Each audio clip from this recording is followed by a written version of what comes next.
ಮಾಹೇಶ್ವರ ಸೂತ್ರಾಣಿ ಅಂದ್ರೆ ಸೂತ್ರಗಳು. They are sutras. Brief ಆಗಿ ಫಾರ್ಮುಲಾಸ್ ಅಂತ ಹೇಳಿದೆ. ಆದರೆ ಸೂತ್ರ ಅಂದ್ರೆ ಏನು ಅಂತ ಸರಿಯಾಗಿ ಮೊದಲು ತಿಳ್ಕೊಳ್ಳೋದು ಒಳ್ಳೇದು. ಅಲ್ಪಾಕ್ಷರಂ ಅಸಂದಿಗ್ಧಂ ಸಾರವತ್ ವಿಶ್ವತೋಮುಖಂ ಅಸ್ತೋಭಂ ಅನವದ್ಯಂ ಚ ಸೂತ್ರಂ ಸೂತ್ರವಿದೋ ವಿದುಹು. ಇದು ಸೂತ್ರ ಅಂದ್ರೆ ಏನು ಅಂತ ಇರೋ ಲಕ್ಷಣ,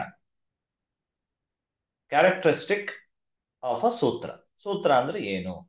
ಎಕ್ಸ್ಪ್ಲನೇಷನ್. ಅಲ್ಪಾಕ್ಷರಂ ಕಡಿಮೆ ಅಕ್ಷರಗಳು, ವಿತ್ ಲೆಸ್ ಲೆಟರ್ಸ್. ಅಸಂದಿಗ್ಧಂ ಯಾವುದೇ ರೀತಿ ಸಂದೇಹ ಇಲ್ಲದೆ ಇರುವಂತ, which will not create any confusion.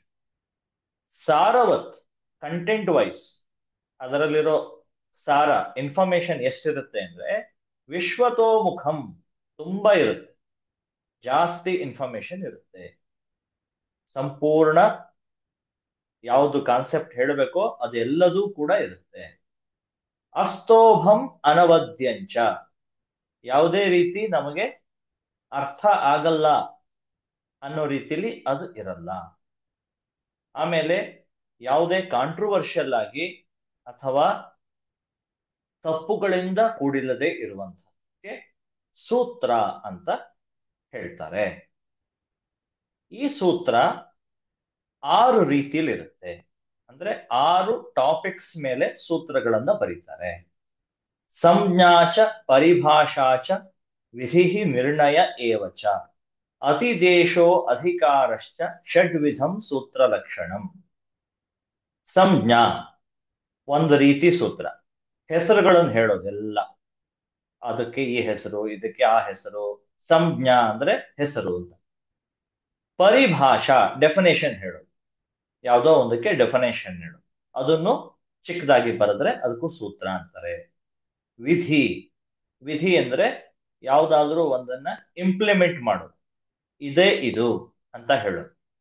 ನಿರ್ಣಯ ಡಿಸಿಷನ್ ಅಂತೀವಿ, ನಿರ್ಣಯಿಸುವುದು. ಅತಿದೇಶ ಅಧಿಕಾರ, ಅತಿದೇಶ ಅಂದ್ರೆ ಬೇರೆ ಕಡೆಯಿಂದ ಯಾವ್ದಾದ್ರೂ ಬೇರೆ ಕಡೆಗೆ ಇನ್ಫಾರ್ಮೇಶನ್ ನ ಲಿಂಕ್ ಮಾಡೋದು, ಅಲ್ಲಿಗೆ ಅದನ್ನ ಕನೆಕ್ಟ್ ಮಾಡೋದು. ಅಧಿಕಾರ ಇದು ಹೀಗೆ ಆಗ್ಬೇಕು ಅಂತ ಒಂದು ಕಂಡೀಷನ್ ಹಾಕೋದು. ಇದಕ್ಕೆಲ್ಲದಕ್ಕೂ ಕೂಡ ಚಿಕ್ಕ ಚಿಕ್ಕ ಸೂತ್ರಗಳನ್ನ ಉಪಯೋಗಿಸ್ತಾರೆ. ಅವುಗಳನ್ನ ರೆಫರೆನ್ಸ್ ಕೊಟ್ಟು ಮುಂದೆ ಗ್ರಾಮರ್ ಹೇಳಬೇಕಾದ್ರೆ ಅಕಾರ್ಡಿಂಗ್ ಟು ದಿಸ್ ಸೂತ್ರ ದಿಸ್ ಹ್ಯಾಸ್ ಹ್ಯಾಪನ್ಡ್, ಈ ಸೂತ್ರದಿಂದ ಈ ರೀತಿ ಹೇಳಲ್ಪಟ್ಟಿದೆ, ಡೆಫಿನೇಷನ್ ಕೊಟ್ಟಿದ್ದಾರೆ, ಈ ಸೂತ್ರದ ಕಾರಣದಿಂದ ಇದಕ್ಕೆ ಈ ಹೆಸರು ಬಂದಿದೆ, ಈ ರೀತಿ ಡಿಸೈಡ್ ಆಗಿದೆ ಗ್ರಾಮರ್ ಅಲ್ಲಿ. ಎಲ್ಲ ಗ್ರಾಮರ್ ರಿಲೇಟೆಡ್, ವ್ಯಾಕರಣಕ್ಕೆ ಸಂಬಂಧಪಟ್ಟಿರೋದೇ ಎಲ್ಲ. ಆ ರೀತಿ 6 ರೀತಿಯಲ್ಲಿ ಸೂತ್ರಗಳನ್ನ ಹೇಳ್ತಾರೆ. 6 ರೀತಿಯ ಸೂತ್ರಗಳು ಇವೆ. ಹೀಗೆ ನಾವು ಇಡೀ ವ್ಯಾಕರಣವನ್ನ ಸೂತ್ರಗಳ ಮೂಲಕನೇ ಕಲಿತಾ ಹೋಗ್ತೀವಿ. ಲಾಸ್ಟ್ ಕ್ಲಾಸ್ಗಳಲ್ಲಿ ಹೇಳಿದ ಹಾಗೆ ಸಂಪೂರ್ಣ ವ್ಯಾಕರಣವನ್ನ ಪಾಣಿನಿಯವರು ಸೂತ್ರಗಳ ರೂಪದಲ್ಲೇ ಬರೆದಿದ್ದಾರೆ. ನಾವು ಹಾಗೆ ಕಲಿತಾ ಹೋಗ್ತೀವಿ. ಮೊದಲನೇ ಸೂತ್ರ ಹಲಂತ್ಯಂ ಅಂತ ಮೊದಲನೇ ಸೂತ್ರ. ಇದನ್ನೆಲ್ಲ ನಾವು ಪದೇ ಪದೇ ಹೇಳಿ ಕಲ್ತ್ಕೊಳ್ತಾ ಹೋಗ್ಬೇಕು. ಹಲಂತ್ಯಂ ಅಂತ ಸೂತ್ರ. ಹಲಂತ್ಯಂ ಅನ್ನೋ ಸೂತ್ರದಲ್ಲಿ 2 ಪದಗಳಿವೆ. ದೇರ್ ಆರ್ 2 ವರ್ಡ್ಸ್, ಹಲ್ ಮತ್ತೆ ಅಂತ್ಯಂ. ಅಂತ್ಯ ಅಂದ್ರೆ ಕೊನೆ, ಎಂಡ್. ಹಲ್ ಅಂದ್ರೆ ಏನು ಅಂತ ತಿಳ್ಕೊಂಡ್ವಿ. ಉಪದೇಶದ ಕೊನೆಯಲ್ಲಿರುವ ಹಲ್ ವರ್ಣಗಳಿಗೆ ಇತ್ತೆಂಬ ಹೆಸರು ಬರುತ್ತದೆ ಅಂತ ಈ ಸೂತ್ರದ meaning. The hull in the end of Upadesha will get the name as it. It ಅಲ್ಲ, ಅದು it. ಇಂಗ್ಲಿಷ್ ನಲ್ಲಿ IT ಅಂತಾನೆ ಟೈಪ್ ಮಾಡಿ.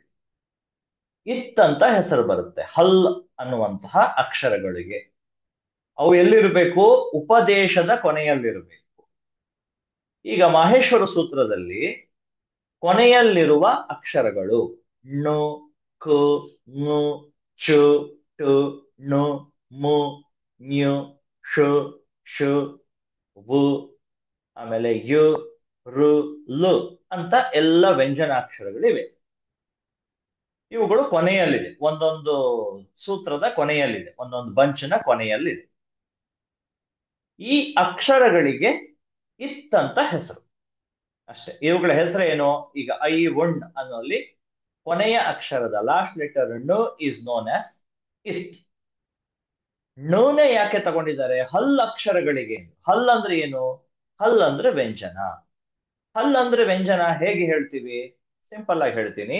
ಇಲ್ಲಿ ಹ ಇದೆ, ಹಯವರಟ್ ಲಣ್ ಅಂತ ಹೇಳ್ತೀವಲ್ಲ, ಅಲ್ಲಿ ಹ ಇದೆ, ಕೊನೆಗೆ ಲ ಇದೆ ಲಾಸ್ಟ್ ಸೂತ್ರದಲ್ಲಿ. ಅಲ್ಲಿಂದ ಅಲ್ಲಿವರೆಗಿರೋದೆಲ್ಲ ಅಕ್ಷರಗಳನ್ನ ನೀವು ಅಬ್ಸರ್ವ್ ಮಾಡಿದ್ರೆ ಗೊತ್ತಾಗುತ್ತೆ, they all are consonants, they all are ವ್ಯಂಜನಸ್. ಹಯವರ ಲ ನ್ಯಮ ಗಣನ ಝಭ ಘಟಧ ಜಬಗಡದ ಖಪ ಛಠಥ ಚಟತ ಕಪ ಶಶಸ ಹ. ಇಷ್ಟು ಅಕ್ಷರಗಳು ವ್ಯಂಜನಗಳು, ಕಾನ್ಸನೆಂಟ್ಸ್, ವೊವೆಲ್ಸ್ ಅಲ್ಲ. ಹಾಗಾಗಿ ಬರೀ ಹಲ್ ಅಂತ ಹೇಳಿದ್ರೆ ಸಾಕು, ವ್ಯಂಜನ ಅಂತ ಅರ್ಥ ಆಗುತ್ತೆ. ಸೊ ಆ ರೀತಿನೇ ಅವ್ರು ಉಪಯೋಗಿಸಿದ್ರು. ಬರೀ ಹಲ್ ಅಂತ ಹೇಳ್ಬಿಡ್ತಾರೆ. ಹಲ್ ಅಂದ್ರೆ ಕಾನ್ಸನೆಂಟ್ ಅಂತ ಅರ್ಥ. ಅದರಿಂದನೇ ಹಲಂತ ಅನ್ನೋ ಪದ ಬಂದಿದೆ. ದ ವರ್ಡ್ ವಿಚ್ ಹ್ಯಾಸ್ ಹಲ್ in the end is called ಹಲಂತ. ವ್ಯಂಜನ ಕೊನೆಯಲ್ಲಿರುವ ಪದಗಳಿಗೆ ಹಲಂತ ಅಂತ ಒಂದು ಪದ ಇದೆ. ಹಲಂತ ಶಬ್ದ, ಹಲಂತಾಸ್ ಅಂತ ಕರೀತಾರೆ. ಸೊ ಹಲ್ ಅಂದ್ರೆ ವ್ಯಂಜನ. ಉಪದೇಶದ ಕೊನೆಯಲ್ಲಿರುವ ವ್ಯಂಜನಕ್ಕೆ ಇತ್ ಅಂತ ಹೆಸರು ಅಷ್ಟೇ ಈ ಸೂತ್ರದ ಅರ್ಥ. ಅದಕ್ಕೆ ಯಾಕೆ ಇತ್ ಅಂತ ಹೆಸರು ಕೊಟ್ರು ಅಂದ್ರೆ ಮುಂದೆ ಗೊತ್ತಾಗುತ್ತೆ. ಹೀಗೆ ಒಂದೊಂದೇ ಕಲ್ತ್ಕೊಂಡು ನೆಕ್ಸ್ಟ್ ಸ್ಟೆಪ್ಗೆ ಹೋದಾಗ ಹಳೆ ನಾಲೆಜ್ ಅನ್ನ, ಜ್ಞಾನವನ್ನ ಉಪಯೋಗಿಸ್ಕೊಂಡು ಮುಂದೆ ಮುಂದೆ ಕಲಿಯೋದೆ ಪಾರಂಪರಿಕ ಪದ್ಧತಿ. ಹಳೇದು ಯಾವುದು ಬಿಡೋ ಹಾಗಿಲ್ಲ. ಈಗ 8ನೇ ಕ್ಲಾಸ್ ಹೋದ್ ಕೂಡಲೇ 7ನೇ ಕ್ಲಾಸ್ದೆಲ್ಲ ಬಿಟ್ಬಿಡೋದು, 6ನೇ ಕ್ಲಾಸ್ದೆಲ್ಲ ಬಿಟ್ಬಿಡೋದು, 5ನೇ ಕ್ಲಾಸ್ದೆಲ್ಲ ಬಿಟ್ಬಿಡೋದು, ಬೇಕಾಗೇ ಇಲ್ಲ ಅಂತ. ಹಾಗಲ್ಲ ಇದು. ಹಿಂದಿಂದ ಪ್ರತಿಯೊಂದನ್ನು ನಾವು ರೆಫರೆನ್ಸ್ ಇಟ್ಕೊಂಡೇ ಮುಂದೆ ಕಲಿತಾ ಹೋಗ್ಬೇಕು. ಅದೇ ಪಾರಂಪರಿಕ ಪದ್ಧತಿ ಅಥವಾ ಟ್ರೆಡಿಷನಲ್ ಸಿಸ್ಟಮ್ ಆಫ್ ಎಜುಕೇಶನ್. ಅರ್ಥ ಮಾಡ್ಕೊಳ್ಬೇಕು. ಹಾಗೆ ಈಗ ಉಪದೇಶದ ಕೊನೆಯಲ್ಲಿರುವ ಹಲ್ ಅಕ್ಷರಗಳಿಗೆ ಇತ್ ಅಂತ ಹೆಸರು ಬರುತ್ತದೆ. ಇಲ್ಲೊಂದು ಕ್ವೆಶನ್ ರೈಸ್ ಆಯ್ತು. ಎಲ್ಲರಿಗೂ ಕ್ವೆಶನ್ ಬಂದಿರುತ್ತೆ, ಉಪದೇಶ ಅಂದ್ರೆ ಏನು? ಅಡ್ವೈಸ್ ಅಂತ ಜನರಲಿ ಹೇಳ್ತೀವಿ. ಇದು ಗ್ರಾಮೆಟಿಕಲ್ ಟರ್ಮ್ ಉಪದೇಶ, ಸುಮ್ಮನೆ ಅಡ್ವೈಸ್ ಅಂತ ಅಲ್ಲ. ಉಪದೇಶದ ಕೊನೆಯಲ್ಲಿ ಹಲ್ ಅಂದ್ರೆ ಗೊತ್ತಾಯ್ತು, ಹಲ್ ಅಂದ್ರೆ ವ್ಯಂಜನ. ಉಪದೇಶದ ಕೊನೆಯಲ್ಲಿರುವ ಹಲ್ ಅಂದ್ರೆ ಏನು? ಉಪದೇಶ ಅಂದ್ರೆ ಏನು ಅಂತ ಇಲ್ಲಿ ಎಕ್ಸ್ಪ್ಲೈನ್ ಮಾಡಿದ್ದಾರೆ. ಉಪದೇಶ ಆದ್ಯೋಚ್ಚಾರಣಂ. ಉಪದೇಶ ಅಂದರೆ, ಉಪದೇಶ ಮೀನ್ಸ್ ಆದ್ಯ ಉಚ್ಚಾರಣಂ. ಆದ್ಯ ಅಂದ್ರೆ ಹಿಂದಿನವರು, ಹಿಂದೆ, ಬಿಫೋರ್, ಹಿಂದಿನವರು, ದೊಡ್ಡವರು, ಅವರು ಹೇಳಿರುವುದೇ ಉಪದೇಶ. ಮಾಹೇಶ್ವರ ಸೂತ್ರಗಳನ್ನು ಹೇಳಿದ್ಯಾರು? ಮಹೇಶ್ವರನೇ. ಡಾಕ್ಯುಮೆಂಟ್ ಮಾಡಿದ್ಯಾರು? ಪಾಣಿನಿ.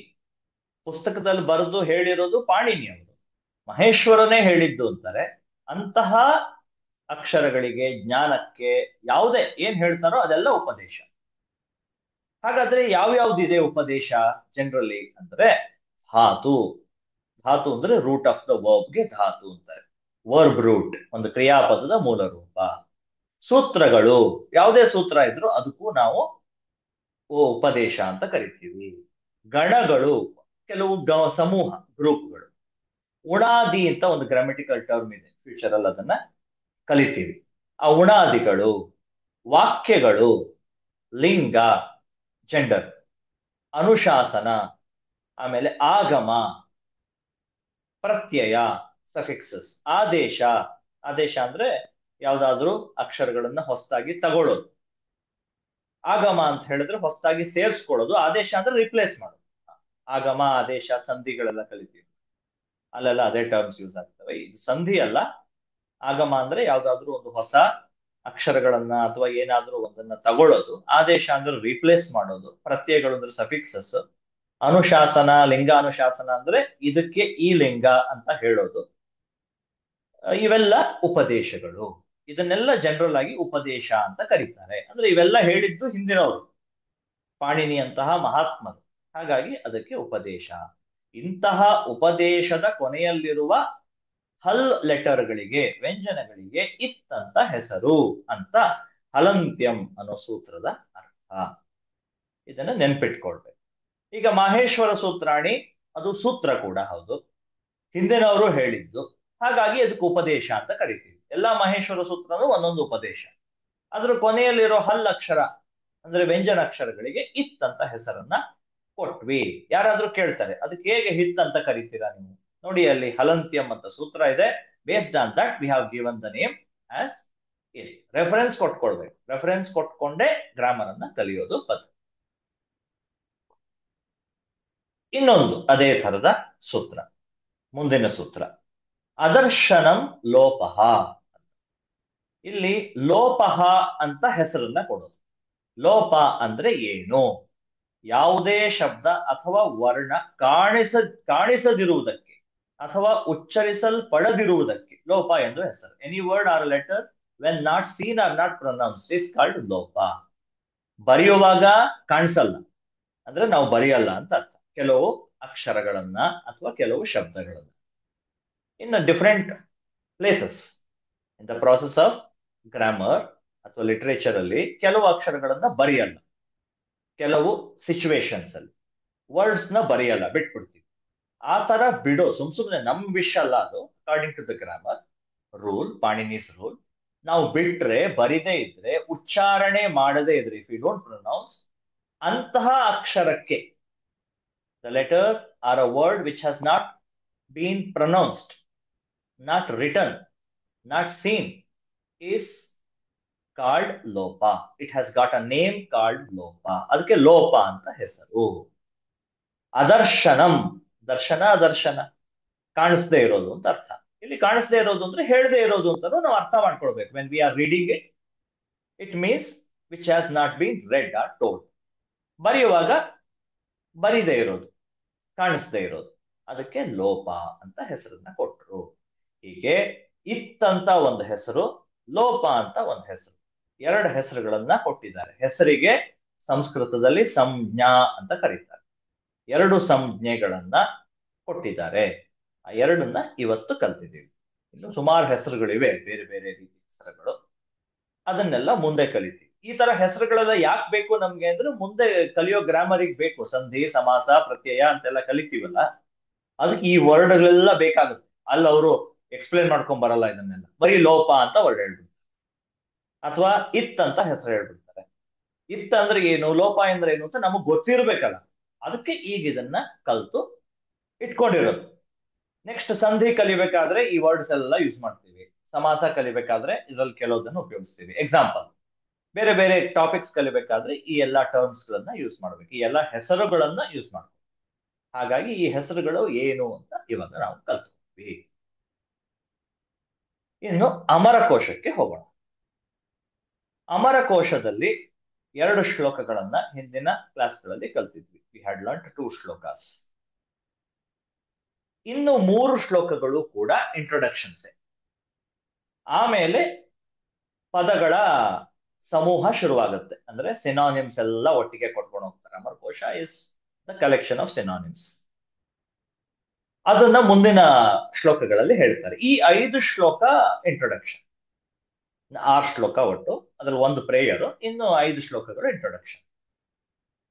ಈಗ ಈ ಶ್ಲೋಕಗಳನ್ನ ನಾವು ತಿಳ್ಕೊಳ್ಳೋಣ ಏನು ಅಂತ. ಪ್ರಾಯಶೋ ರೂಪಭೇದೇನ ಸಾಹಚರ್ಯಾಶ್ಚ ಕುತ್ರಚಿತ್ ಸ್ತ್ರೀ ನಪುಂಸಕಂ ಜ್ಞೇಯಂ ತದ್ ವಿಶೇಷ ವಿಧೇ ಕ್ವಚಿತ್ ಅಂತ ಮೊದಲನೇ ಶ್ಲೋಕ. ಇವತ್ತಿನ ಪಾಠದಲ್ಲಿ ಮೊದಲನೇ ಶ್ಲೋಕ. ಇದು ಅಮರಕೋಶನ ನಾವು ಹೇಗ್ ಓದಬೇಕು, ಹೌ ಶುಡ್ ವಿ ಸ್ಟಡಿ. ಯಾವ್ದಾದ್ರೂ ಟೆಕ್ಸ್ಟ್ ಬುಕ್ ಅಲ್ಲಿ ನಿಮ್ಗೆ ಇರುತ್ತಾ, ಈ ಟೆಕ್ಸ್ಟ್ ಬುಕ್ ಅನ್ನು ಇದೇ ರೀತಿ ಓದ್ಬೇಕು ಅಂತ method, instructions to the students, this book has to be use this way, ನಾನೆಲ್ಲೂ ನೋಡಿಲ್ಲ. ಏನೇನೋ ಕತೆ ಬರ್ಕೊಂಡು ಹೋಗಿರ್ತಾರೆ ಬಿಟ್ರೆ ಈ ಪುಸ್ತಕನ ಉಪಯೋಗಿಸೋದು ಹೇಗೆ ಅಂತ ಯಾವ ಪುಸ್ತಕಗಳಲ್ಲೂ ಹೇಳಲ್ಲ. ನಮ್ಮ ಪ್ರಾಚೀನ ಶಾಸ್ತ್ರಗಳಲ್ಲಿ ಹೇಗೆ ಹೇಳಿದ್ದಾರೆ, how to use this book ಅಂತ ಫಸ್ಟ್ ಕೊಟ್ಬಿಡ್ತಾರೆ. ಇದರಲ್ಲಿ ಲಿಂಗಗಳು, ಈಗ ಯಾವುದೇ ಒಂದು ಪದವನ್ನ ತಗೊಂಡ್ರೆ ಪುಲ್ಲಿಂಗ, ಸ್ತ್ರೀಲಿಂಗ, ನಪುಂಸಕಲಿಂಗ ಅಂತ 3 ಲಿಂಗ ಇದೆ ಸಂಸ್ಕೃತದಲ್ಲಿ. ಹಿಂದಿನಲ್ಲಿ ಪುಲ್ಲಿಂಗ ಸ್ತ್ರೀಲಿಂಗ ಮಾತ್ರ, ಆದ್ರೆ ಸಂಸ್ಕೃತದಲ್ಲಿ ಪುಲ್ಲಿಂಗ, ಸ್ತ್ರೀಲಿಂಗ, ನಪುಂಸಕಲಿಂಗ ಅಂತ 3 ಲಿಂಗಗಳಿವೆ. ಅದನ್ನ ಹೇಗೆ ನಾವು ಐಡೆಂಟಿಫೈ ಮಾಡೋದು? ಎಷ್ಟೋ ಸರಿ ಸಂಸ್ಕೃತ ಕಲಿಯೋರ್ಗೆ ಕನ್ಫ್ಯೂಷನ್ ಇರುತ್ತೆ. ಈಗ ಗೃಹಂ ಅಂತೀವಿ. ಗೃಹಂ ಅಂತ ಹೇಳಿದ್ರೆ ಅಟ್ಲೀಸ್ಟ್ ಅರ್ಥ ಆಗುತ್ತೆ. ಗೃಹ ಅಂತ ಅಷ್ಟೇ ಹೇಳಿದ್ರೆ ಯಾರಾದ್ರೂ ಅದು ಪುಲ್ಲಿಂಗನೋ ನಪುಂಸಕಲಿಂಗನೋ ಸ್ತ್ರೀಲಿಂಗನೋ ಗೊತ್ತಾಗಲ್ಲ. ಅದು ಈ ಪುಸ್ತಕದಲ್ಲೂ ಆ ತರದ ಪದಗಳು ಬರುತ್ತಲ್ಲ, ಅದನ್ನ ಹೇಗೆ ಅರ್ಥ ಮಾಡ್ಕೊಳ್ಳೋದು? ಹೌ ಡು ವಿ ನೋ ಅಂದ್ರೆ ಅವುಗಳ ಎಂಡಿಂಗ್ ಲೆಟರ್ ಅಥವಾ ಲುಕ್, ಫಾರ್ಮ್, ರೂಪ. ರೂಪ ಅಂದ್ರೆ ಫಾರ್ಮ್ ಅಂತ. ಅವು ಯಾವ ರೀತಿ ಇದಾವೆ ಅಂತ ನೋಡ್ಬಿಟ್ಟು ಅವುಗಳು ಪುಲ್ಲಿಂಗನೋ ಸ್ತ್ರೀಲಿಂಗನೋ ಅಂತ ನಾವು ಸಾಧಾರಣವಾಗಿ ಅರ್ಥ ಮಾಡ್ಕೊಳ್ಬಹುದು. ಎಕ್ಸಾಂಪಲ್, ಅಹ ಅಂತ ಎಂಡಾದ್ರೆ ರಾಮಃ ಅಂದ್ರೆ ಪುಲ್ಲಿಂಗ. ಸೀತಾ ಅಂತ ಎಂಡಾದ್ರೆ, ಆ ಅಂತ ಎಂಡಾದ್ರೆ ಅದು ಸ್ತ್ರೀಲಿಂಗ.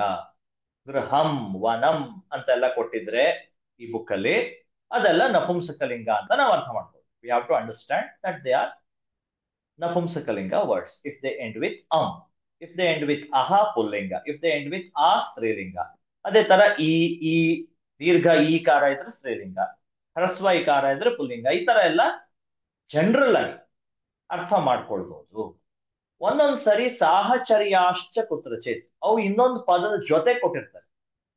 They give them with another word. ಅದರ ಜೆಂಡರ್ ಯಾವುದು ಅಂತ ನಮ್ಗೆ ಈಸಿ ಗೊತ್ತಿರುತ್ತೆ. ಈಗ ರಾಮ ಶಬ್ದ ಕೊಟ್ಟಿರ್ತಾರೆ ಫಸ್ಟ್, ರಾಮ. ಅದಾದ್ಮೇಲೆ ಇನ್ಯಾವುದೋ ಒಂದು ವರ್ಡ್ ಕೊಟ್ಬಿಡ್ತಾರೆ, ವಿದ್ವಾನ್ ಅಂತ ಕೊಟ್ಬಿಡ್ತಾರೆ, ವಿದ್ವನ್ ಅಂತ ಕೊಟ್ಬಿಡ್ತಾರೆ, ವಿದ್ವಾನ್ ಅಂತ ಕೊಟ್ಬಿಡ್ತಾರೆ. ವಿದ್ವಾನ್ ಕನ್ಫ್ಯೂಸ್ ಆಗುತ್ತೆ. ಬಟ್ ರಾಮಃ ಪುಲ್ಲಿಂಗ ಆಗಿರೋದ್ರಿಂದ ಅದ್ರ ಜೊತೆಗಿದೆ ಅಂತ ವಿದ್ವಾನ್ ಕೂಡ ಪುಲ್ಲಿಂಗ ಅಂತ ನಾವು ಅರ್ಥ ಮಾಡ್ತೀವಿ. ಈ ರೀತಿ ನಾವುಗಳು ಅರ್ಥ ಮಾಡ್ತೀವಿ. ಸ್ತ್ರೀ ನಪುಂಸಕಂ ಜ್ಞೇಯಂ, ಸ್ತ್ರೀ ಮತ್ತೆ ನಪುಂಸಕ ಲಿಂಗವನ್ನ ತಿಳ್ಕೊಳ್ಬೇಕು. ತದ್ ವಿಶೇಷ ವಿಧೆ ಕ್ವಚಿತ್. ಇನ್ ಕೆಲವು ಕಡೆ ಅದನ್ನ ಮೆನ್ಷನ್ ಮಾಡಿರ್ತಾರೆ.